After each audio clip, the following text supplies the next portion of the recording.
Why? Hello there, ladies and gentlemen, boys and girls, children of all ages. My name is Mr. Doggo333, and welcome back to Heartspire 4, The New Order, The Ruin, as the United Kingdom. Now, last time, we knocked down the barrier of church and state.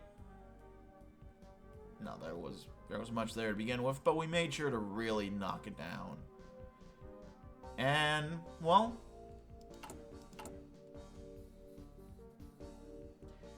here we stand, my friends. We have not even 0.1% GDP growth. Our inflation is like genuinely dog shit. We're about to upgrade our credit rating, but actually that'll help out with the interest rate, so that'll be better. That'll help us out better from where we're at. We'll have less on debt servicing. But yeah, it's not very uplifting. But we'll have a new youth identity soon enough. The youth in these modern times have been, for lack of better words, dormant, decadent, and idle. They drift aimlessly from day to day, shying away from honest work in favor of drinking, dancing, and other moral degeneration. If that was not enough, they tuned to alternative forms of entertainment, downright criminal ones at that. Our nation's future is in the hands of the next generation. If this trend continues, then our legacy will be reduced to a degenerate, morally defunct shell of what it once was. Action must be taken quickly. The cure to this disease is the folk traditions of old. They keep the nation together for centuries before now, and returning to them is the exact solution we require. Thankfully, we already have a volunteer to spearhead this effort, the already expert on folk tradition revivalism, Rolf Gardiner. We will hand them the reins and steer the course for the next generation.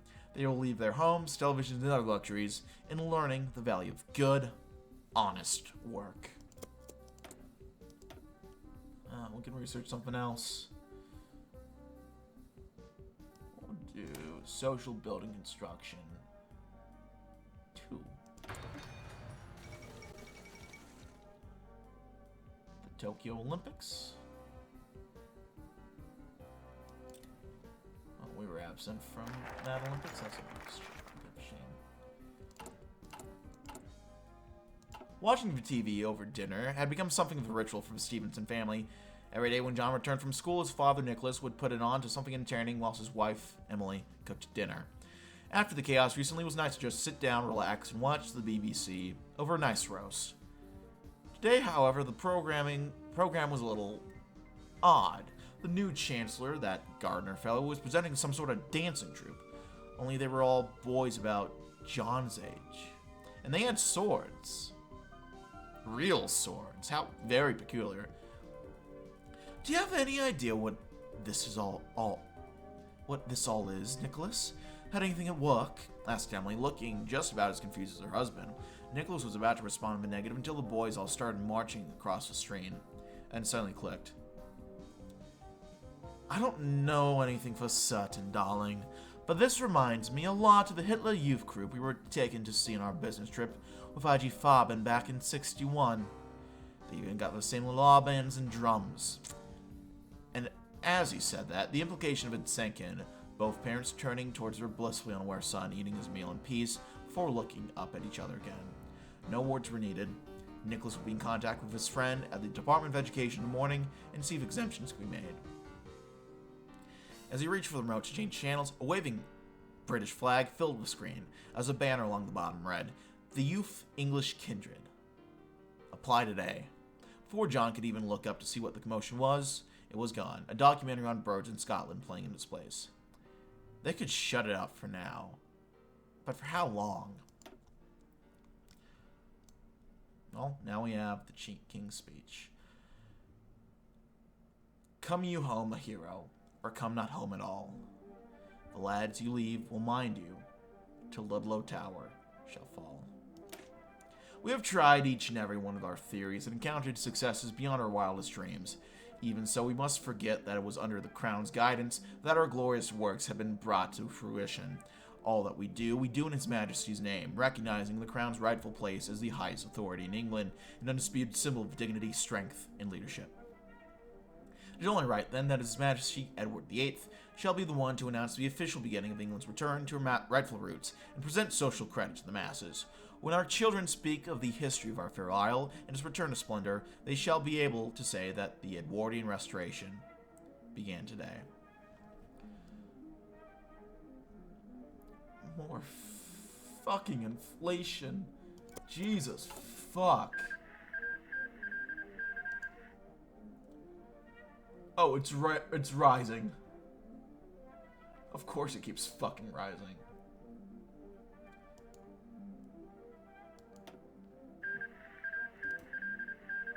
Oh, I thought Magadon was winning when I last looked over there. Okay, we just gotta keep upping this to get our growth going anywhere. We're doing, like, horrible deficit spending. Which I like to keep at least, like, a vaguely balanced budget, but we can't. We just can't.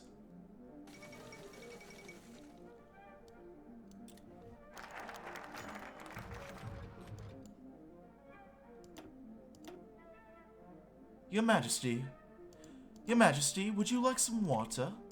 Edward gave a weak nod, continuing to lean on the banister at the foot of the stairs for support. You could hear the camera crew upstairs talking what they clearly thought was a whisper about his nerves. What could they possibly know about nerves when all he did was operate a camera? Nerves were for men caged in a country that despised them, filled with vile communists that wanted him dead, and upstart rabble like Domville and Chesterton, who saw him as nothing more than a figurehead. It was a brutal joke that the moment a prime minister had seemed ready to acknowledge his importance, it was a madman like Wallop. The servant returned, carrying a glass of water, which the king gracefully accepted. Yes, good, thank you, I'll be up shortly. Your Majesty, if you're feeling unwell, we can delay. No! Shouted Edward, a little too suddenly. No. We'll do it now, I'm quite well. Tell them I'm ready to begin. He drained a glass in a single gulp, handing it back before following the other man up the stairs. Every step seemed to take an eternity. Slumping to his seat before the cameras, he thought gloomily of his youthful tours as prince, and the cheers and adoration that followed him then. Fickle bastards. How was he to have known Hitler was such a brute when the man had seemed so reasonable? He wondered what fresh curses they would spit in his name when they preached Wallop's lunacy at them. Your Majesty, beginning in 5 seconds.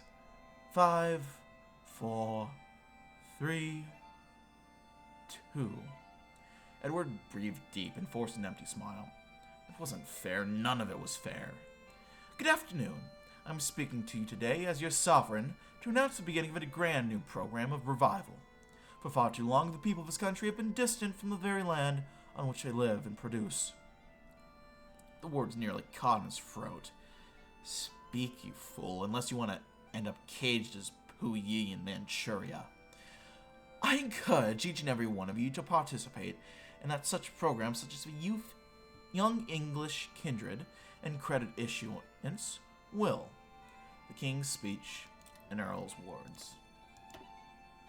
And I think with that, I walked in loamy Wessex lanes afar. Lie down, young yeoman. Want us to rise and rise? What use to rise and rise? Rise man 1,000 mornings, yet down at last he lies. And then, the man is wise. A.E. Houseman, a Shropshire lad.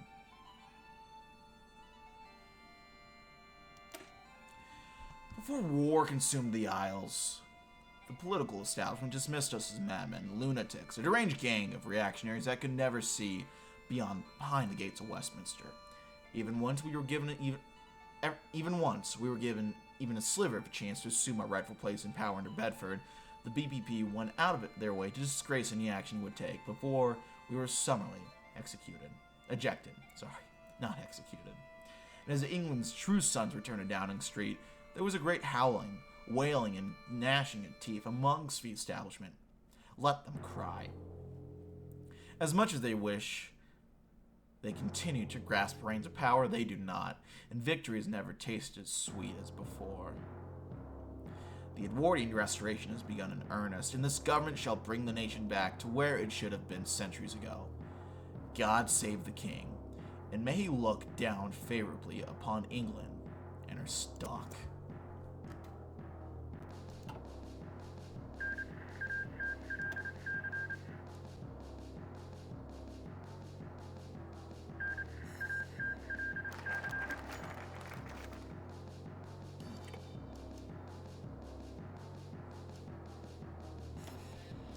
Two men strolled through the Chequers gravel path at a leisurely pace, followed only by the chirping of birds and the faint whistling of the wind. Wallop had ordered all groundskeepers away until tomorrow, leaving the private garden to the two of them alone. As he and Bedford turned the corner around a hedge back to the estate, he was surprised to see what almost looked like tears in his friend's eyes. Noticing his expression of concern, Bedford wiped him away. "I'm so sorry, Gerald. It's just... that was so dearly inspiring, wasn't it? His Majesty's speech, the way he expressed ideas the country desperately needed to hear. I could tell he meant every word. A moment for all England to remember. The shame after... no, Chesterton can't see it. But our vision's come far. You've gone further than I ever could," said Bedford without a trace of bitterness, his tear eyes gleaming with admiration. "And I promise that, so long as you need me, I will be there, for each and every step. Thank you, old friend." They continued to walk until they came to a small patio with a decanter of scotch and 2 glasses. Bedford wrinkled his nose at the alcohol, giving Wallop a questioning look. "Just this once, Hastings," coaxed Wallop, uncorking the decanter before pouring the contents into a glass and extending to Bedford. "We'll be too busy for peaceful moments like these soon. The peerage needs strengthening, and the corporations need rooting out. Chesterton and Bessenmeyer will oppose us. Let them try as they like. No one will stand in our way." He poured himself a second glass and sat down. "To His Majesty, then?" asked Bedford, raising his glass. Wallop smiled and nodded. "To His Majesty." As they drank, none of the men noticed the clouds on the horizon beginning to darken. And so dusk approaches on the New Order. Across Britain, an air of uncertainty hangs heavy. The people in the cities furrow their brows in confusion and worry as news of a new social credit-driven economy filters out of Downing Street. The people in the countryside are left to only wonder what on earth ruralism even means for them and their livelihoods, and what remains of any resistance of the government's new direction, whether they be collaborate or not, lies broken and miserable, the stench of failure hanging heavy. Gerald Wallop, on the other hand, has never been happier, and why should he not be? His dreams of breaking free from the chains of the last remnants of monetary power in favor of pursuing his true vision of Britain has come true. International finance cowers in fear, as they know that England and her stock will soon return to the fields that made them strong in the first place. The year is 1964, and Britain has once again made her choice, although whether it is one she shall come to regret is yet to be seen.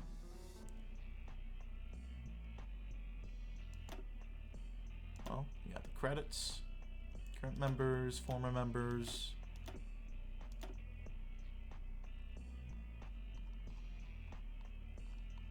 I'm looking to see if my buddy is on there. There he is. Shout out Nahil. If you're watching this, buddy, hello. If anyone else is watching them, and he hasn't seen this yet, tell him I said hello. I could also probably tell him hello myself, but yeah. Well, that's the end then.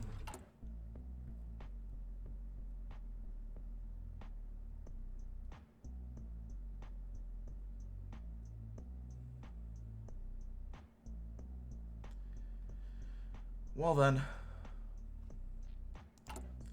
Is that all? I think that's all then. Well, here's the state of the country. Poverty rate is pretty high, but it's decreasing. Our economy is cartoonishly ran. Yeah, it's kind of brutal. I'm not gonna lie, but it's gonna be what it's gonna be. Yeah, England stands in a interesting position. We're gonna have our credit ranking at least.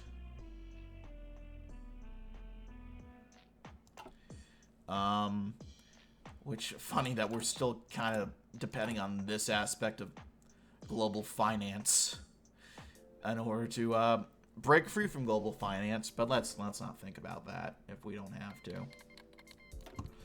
Anyhow, you know, this is it for now, friends. Thanks always for watching. Damn it. Well, Well, actually, that's kind of good for us. Oh, God, it's looking horrible for the South Africans right now. Holy shit. The Malagasy Republic. I haven't seen them do much. They are part of the co-prosperity sphere. That is very interesting. Huh. Okay. But yeah, that's it for TNO, at least for here. Fucking outstanding job to the team who came together. I think it's from the Ashes, the UK team. Originally sub-mod, but it got integrated fully into the game. And I am grateful, because this is actually interesting and kind of fun to play. No disrespect intended to the devs of the old content. Like, personally, like, you know, I have an immense respect for the TNO development team for everything they put together. But this is leaps and bounds beyond the original content for the UK. Credit where credit is due. You guys did fantastic. I think I might have been a little miffed at first when I saw that they were scraping it and just having like 3 years of content. But this 3 years of content is way better than the content I played for the other TNO paths for England. Plus, it actually makes sense. Like, the realism excuse is kind of thrown out there. And I don't know how much of the TNO devs actually have used it before as a pass. But the old England lore was stupid. I can't get past it. And this actually makes sense. And I'm looking forward to what's coming next. If or when they ever end up adding content, extending out the wallet path, well, we'll just be picking up from there. So, you know, I have the playlist set up. Still gotta upload all these parts slowly but surely. So you'll be getting them eventually. But for now, yeah, for now, we're ending it here. So thanks as always for watching, gang. Dislike video. If you want to see more of this content in the future, hit the sub button for uploads weekdays as well as occasionally Saturdays. More TNO content in the future. I started uploading the Ukrainian series that I started up a few days ago. Did I ever read this? I think I did, yeah. Yeah, please. I'm doing more TNO content. I'm uploading the Ukraine stuff. I'm going to be doing some other content eventually. I have a USA campaign planned out, another one at least. Check out the new Heart content. Well, new, it's probably a year old at this point, but it's all blending together. And then, if or when they add new content, I'll be checking that out. I also might do more Ukraine stuff potentially if there's enough interest for that. Check out some more Ukrainian paths. And when I know there's a Rush update coming, so I'll probably play that out. Check that out when it comes. But yeah, and then I do a lot of Hearts of Iron 4 stuff. So if you want to see some Kaiserreich, or I've done Kaiser Redux as well. What else? I gotta eventually try like Red Flood, or maybe even like the My Little Pony one, Equestrian War. I'll be checking out a couple, and I'll be playing other Paradox games and other random strategy game stuff. So if you want to check out any of those, go ahead. But yeah, this has really been it for now, my friends. I thank you all for watching. My name has been Mr. Dogweb53. Check out my various links. Keep up to date with the uploads, notification bell. Check out my Discord, my Patreon, my Twitch, which the first part of it was filmed on. After a while, I changed to offline recording, but you can check that out. You got a lot of stuff you can check out, and I hope you do. Thank you for joining me. And yeah, I'll see you all later once the rest of the wall content comes out, probably in, say, 2037 at the rate that the TNO devs update. I gotta rib you guys a little bit. I can't suck you off too much. Can't inflate your egos too much. But yeah, thanks for watching, gang. I'll see you all next time. Good night, and God save the king. Bye-bye.